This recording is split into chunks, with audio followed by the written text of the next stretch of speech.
गोविंदा उस दिन अपने वैनिटी वैन से बाहर निकले। वे हमेशा की तरह हंसमुख थे, लेकिन सहायक निर्देशक रोहन ने नोटिस किया कि गोविंदा बार बार पीछे मुड़कर देख रहे थे। रोहन ने पूछा, सर, सब ठीक है? गोविंदा ने हल्की सी हंसी के साथ कहा, कुछ नहीं रोहन, बस ऐसा लग रहा है जैसे कोई पीछे आ रहा हो, लेकिन पता चलता है कि कोई नहीं। रोहन ने मजाक किया, सर, ये सेट तो वैसे भी डरावना है, रात को तो यहाँ लाइट वाला भी आना नहीं चाहता। गोविंदा ने कुछ नहीं कहा, लेकिन उनकी आंखों में एक अनजाना संदेह था। शूटिंग शुरू हुई।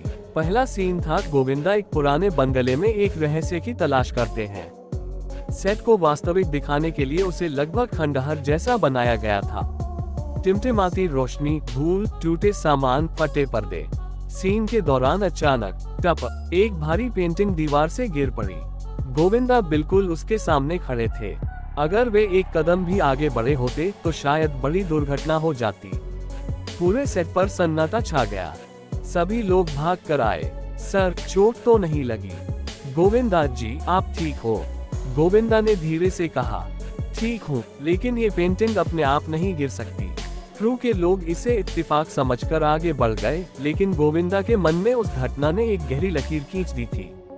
कैमरामैन नमन रात के लिए कैमरा सेट करके जा रहा था।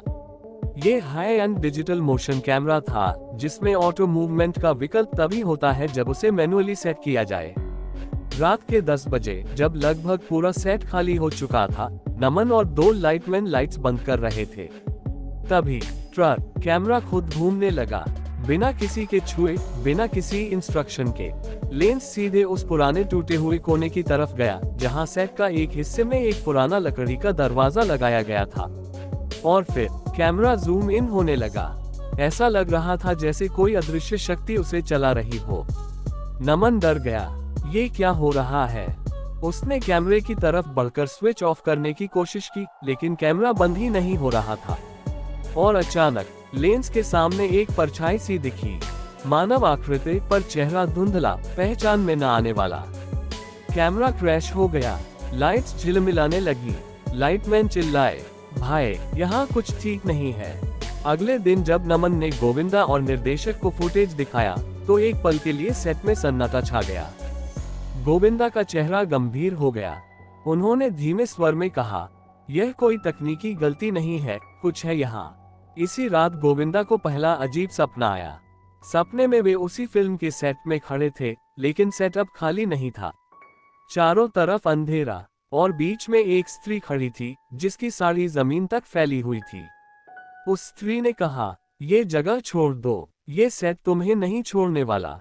गोविंदा की नींद खुली, उनका दिल जोर जोर से धड़क रहा था। वे पसीने से तरबतर थे। वे जानते थे कि यह सपना कोई सामान्य सपना नहीं। फिल्म में एक स्टंट सीन की शूटिंग होनी थी, जहां गोविंदा के डुप्लीकेट अजय को दौड़कर एक दीवार कूदनी थी। सब कुछ सामान्य लग रहा था। एक्शन, अजय दौड़ा, दीवार की तरफ छलांग मारी, लेकिन ठीक उसी पल ऊपर से लाइट गिरने वाली रॉड टूटकर उसके सिर की तरफ गिरने लगी।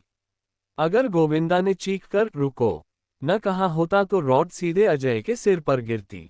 गोविंदा दौड़े और अजय को खींचकर बचाया। पूरा क्रू हक्का बक्का था। किसी ने पूछा, ये रॉड तो ठीक से कसी हुई थी? गोविंदा गुस्से और घबराहट में बोले, ये सब एक्सीडेंट नहीं है, कोई देख रहा है, कोई चाहता है कि फिल्म बंद हो जाए। आखिरकार निर्देशक आदित्य ने ये तय किया कि वे स्टूडियो के इतिहास की जांच करेंगे।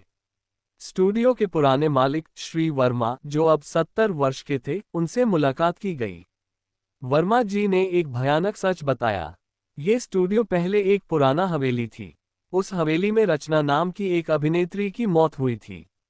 उसकी मौत आज तक रहस्य है। कहते हैं कि उसकी आत्मा अधूरी फिल्म के कारण भटक रही है। गोविंदा ने पूछा, क्या वह फिल्म भी मिस्ट्री थी? वर्मा जी बोले, हाँ, पर फिल्म पूरी नहीं हो सकी, ठीक उसी तरह जैसे आपकी फिल्म के साथ हो रहा है। गोविंदा और आदित्य के चेहरे पर तनाव साफ दिख रहा था। एक शाम शूटिंग थोड़ी देर तक चली। सभी लोग जाने लगे, लेकिन गोविंदा को किसी सीन की तैयारी करनी थी, इसलिए वे सेट में थोड़ी देर रुक गए। तभी धड़ाम, मुख्य दरवाजा अपने आप बंद हो गया। लॉक हो गया अंदर से। गोविंदा ने आवाज लगाई, कोई है? रोहन आदित्य, लेकिन कोई नहीं आया। सेट की लाइट्स टिमटिमाने लगी, ठंडी हवा चली, और वही स्त्री जिसे गोविंदा ने सपने में देखा था कोने में खड़ी थी। गोविंदा ने डरते हुए पूछा, तुम कौन हो? स्त्री बोली, मेरी कहानी अधूरी है, और जब तक ये फिल्म पूरी नहीं होगी, जब तक मैं अपनी आखिरी सूरत दुनिया को नहीं दिखा दूंगी, मैं चैन नहीं लूंगी। गोविंदा कांपते हुए बोले, तुम चाहती क्या हो? वह बोली, सच को दिखाओ, मेरी मौत कैसे हुई, ये फिल्म मेरी कहानी है। और फिर वह गायब हो गई। दरवाजा अपने आप खुल गया। गोविंदा घबराए हुए बाहर निकले। उन्होंने उसी रात आदित्य को सब कुछ बताया। आदित्य ने रचना की पुरानी अधूरी फिल्म का पूरा डेटा खोजा, और एक चौंकाने वाली सच्चाई सामने आई। रचना की मौत एक्सीडेंट नहीं थी, वह मर्डर था, और यह मर्डर फिल्म की कहानी से मिलता जुलता था। उसे चुप कराने के लिए उसकी हत्या कर दी गई थी। रचना चाहती थी कि उसकी कहानी पूरी दुनिया तक पहुंचे, इसलिए उसकी आत्मा इस फिल्म को पूरा करवाना चाहती थी। गोविंदा ने कहा, अगर उसकी कहानी इससे पूरी होती है, तो हम ये फिल्म पूरी करेंगे। आखिरी दिन सबसे खतरनाक शॉट था। पूरे सेट में तनाव था क्योंकि पिछले हफ्तों में हुई घटनाओं ने सभी को डरा दिया था। कैमरा चल रहा था, गोविंदा अपना अंतिम सीन कर रहे थे। अचानक हवा का तेज झोंका आया, लाइटें बुझ गईं, सारी टीम घबरा गई, लेकिन गोविंदा नहीं। उन्होंने जोर से कहा, रचना, ये तेरी कहानी है, और आज ये खत्म होकर रहेगी। तभी सेट के पीछे की दीवार पर एक छाया बनी, एक स्त्री की आकृति, धीरे धीरे धुंधली होती हुई। और जैसे ही कैमरा ने अंतिम डायलॉग कैप्चर किया, सारी रोशनी स्थिर हो गई। अजीब सन्नाटा खत्म हो गया। हवा का बोझ हल्का हो गया। लग रहा था मानो कोई आत्मा मुक्त हो गई हो। गोविंदा की फिल्म रिलीज होने के बाद 6 महीने बीत गए। सब कुछ शांत लग रहा था, लेकिन एक दिन रात 2 बजे गोविंदा को फोन आता है।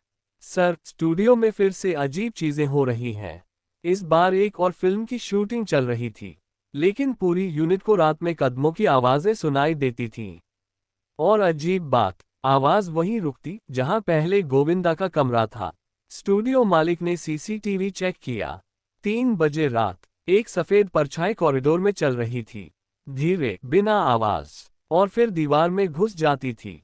टीम फिर से डर गई, और उन्होंने एक ही बात कही, ये परछाई वही है जो गोविंदा की शूटिंग में दिखी थी। स्टूडियो वालों ने गोविंदा को बुलाया। वे रात को आते हैं, और जैसे ही अंदर कदम रखते हैं, हवा बहुत भारी महसूस होने लगती है, जैसे कोई उनका इंतजार कर रहा हो।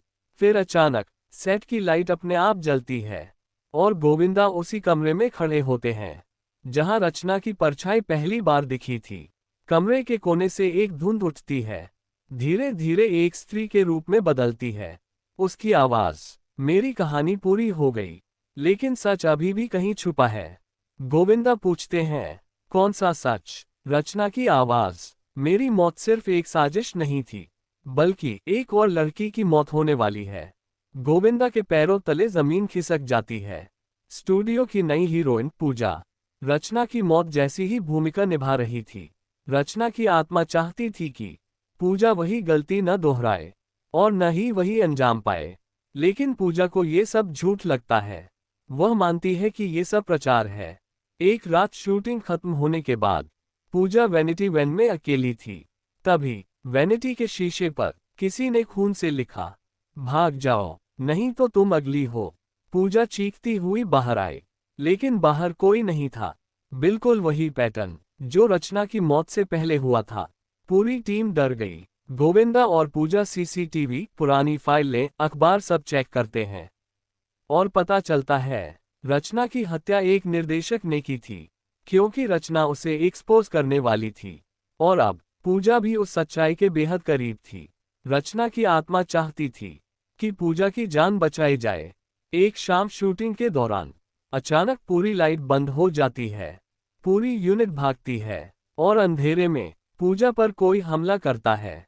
लेकिन गोविंदा समय पर पहुंच जाते हैं, हमलावर को पकड़ते हैं। वह और कोई नहीं, फिल्म का बदनाम असिस्टेंट डायरेक्टर था, जो रचना की मौत में शामिल था। उसका सच बाहर आता है, भरपूर सबूत मिलते हैं। वह गिरफ्तार होता है, पूजा बच जाती है, राज खुल जाता है, और उसी रात स्टूडियो की सारी लाइटें कुछ सेकंड के लिए चमकती हैं। एक सफेद आकृति दिखाई देती है और धीरे धीरे आसमान की तरफ उठकर गायब हो जाती है। गोविंदा समझ जाते हैं, रचना अब हमेशा के लिए मुक्त हो गई। अगले दिन आर्ट डायरेक्टर ने एक चौंकाने वाली बात बताई। 20 साल पहले एक डायरेक्टर इसी कमरे में शूट कर रहा था। फिल्म अधूरी रह गई और वह डायरेक्टर दिल का दौरा पड़ने से इसी कमरे में मरा था। उसकी आखिरी इच्छा थी फिल्म का आखिरी सीन पूरा करना, लेकिन वह कभी पूरा नहीं हुआ। और अब उसी डायरेक्टर की आत्मा हर शूटिंग को रोकती थी। अगर उसकी आत्मा एक सीन चाहती है तो पूरा करते हैं। उस रात पूरे सम्मान के साथ काली पट्टी हटाकर पुरानी स्क्रिप्ट निकाली गई और उसी कहानी का आखिरी सीन शूट किया गया। कैमरा पहली बार बिना बंद हुए चला। लाइट्स नहीं गिरी, कोई आवाज नहीं आई। सीन खत्म होते ही स्टूडियो में एक तेज हवा चली, जैसे किसी आत्मा को शांति मिल गई हो। और फिर सब कुछ बिल्कुल सामान्य। फिल्म पूरी हुई, लेकिन जब एडिटिंग चल रही थी, पुरानी फुटेज में एक फ्रेम में गोविंदा के पीछे वही डायरेक्टर खड़ा दिखा, मुस्कुराते हुए, जैसे कह रहा हो, धन्यवाद।